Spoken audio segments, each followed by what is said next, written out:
അസ്സലാമു അലൈക്കും വറഹ്മത്തുള്ളാഹി തആല വബറകാതുഹു. പ്രിയം നിറഞ്ഞവരെ, പൊതുവിൽ ഇസ്ലാം വിഭാവനം ചെയ്യുന്ന ഒരു സ്വർഗത്തിനെ കുറിച്ചുള്ള കാഴ്ചപ്പാടിനെ ആക്ഷേപിക്കപ്പെടാറുണ്ട്. പൊതുസമൂഹങ്ങൾക്കിടയിൽ വലിയ രൂപത്തിൽ ഇസ്ലാമിൻ്റെ ആഴങ്ങളെക്കുറിച്ചോ അത് പ്രതിനിധാനം ചെയ്യുന്ന രീതിശാസ്ത്രത്തെക്കുറിച്ചോ കൃത്യമായി ബോധമില്ലാത്ത ആളുകൾ പലപ്പോഴും ഖുർആൻ സ്വർഗത്തെ വിശേഷിപ്പിച്ച പല വിഷയങ്ങളിലും അമിത പ്രസംഗങ്ങൾ നടത്താറുണ്ട്.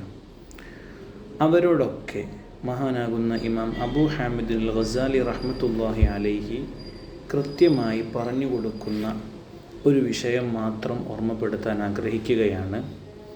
വിശുദ്ധമായ ഖുർആനും സുന്നത്തുകളും സ്വർഗത്തെ സംബന്ധിച്ച് ഏറ്റവും കൃത്യമായ ഒരു സ്റ്റേറ്റ്മെൻറ്റായി നമ്മളവിടെ പറയുകയാണെങ്കിൽ, നമ്മുടെ കാലങ്ങൾ ഇങ്ങനെ, നമ്മുടെ ഈ യുഗം, പുതിയ ജനറേഷൻ, പുതിയ ടെക്നോളജികൾ ദൈനംദിനം മാറിക്കൊണ്ടിരിക്കുകയാണ്. ഓരോ ദിവസം കഴിയുന്നതിനനുസൃതമായി നമുക്ക് സുഖങ്ങളിൽ നിന്നും സുഖങ്ങളിലേക്കുള്ള ഒരു വലിയ സഞ്ചാരം നമ്മളൊക്കെ നടത്തുന്നുണ്ട്.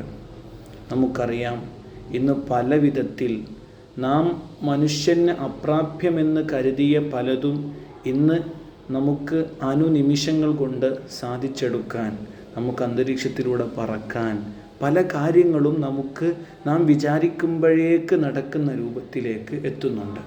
വിശുദ്ധ ഖുർആനും അത് തന്നെയാണ് പറഞ്ഞു വെച്ചത്. നിങ്ങൾ ആഗ്രഹിക്കുന്നതെന്തോ അത് നിങ്ങൾക്ക് സ്വർഗത്തിൽ ലഭിക്കുമെന്നാണ്.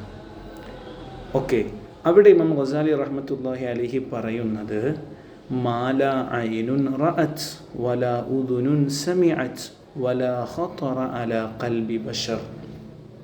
ഒരു കണ്ണുകളും ഒരു നേത്രങ്ങളും കണ്ടിട്ടില്ലാത്ത, ഒരു കാതുകളും കേട്ടിട്ടില്ലാത്ത, ഒരു മനുഷ്യ മനസ്സിനു ചിന്തിക്കാനും കഴിയുന്നതിലും അപ്പുറമുള്ള സുഖങ്ങൾ നമുക്ക് റബ്ബ് സുബ്ഹാനഹു വ തആല ചെറിയ ലിമിറ്റേഷനുകൾ, ഈ ചെറിയ കാലം നശ്വരമായ ഈ ഒരു പ്രപഞ്ചത്തിൽ ചിലത് ചെയ്യരുതേ, ചിലതിലേക്ക് അടുക്കരുതേ എന്ന ലിമിറ്റേഷൻ അള്ളാഹു വെച്ചുകൊണ്ട് ലിമിറ്റേഷൻ ഇല്ലാത്ത, ലിമിറ്റഡ് അല്ലാത്ത, ഒരു ബൗണ്ടറികളില്ലാത്ത സുഖങ്ങളുടെ ലോകം അള്ളാഹു നമുക്ക് സംവിധാനിച്ചു.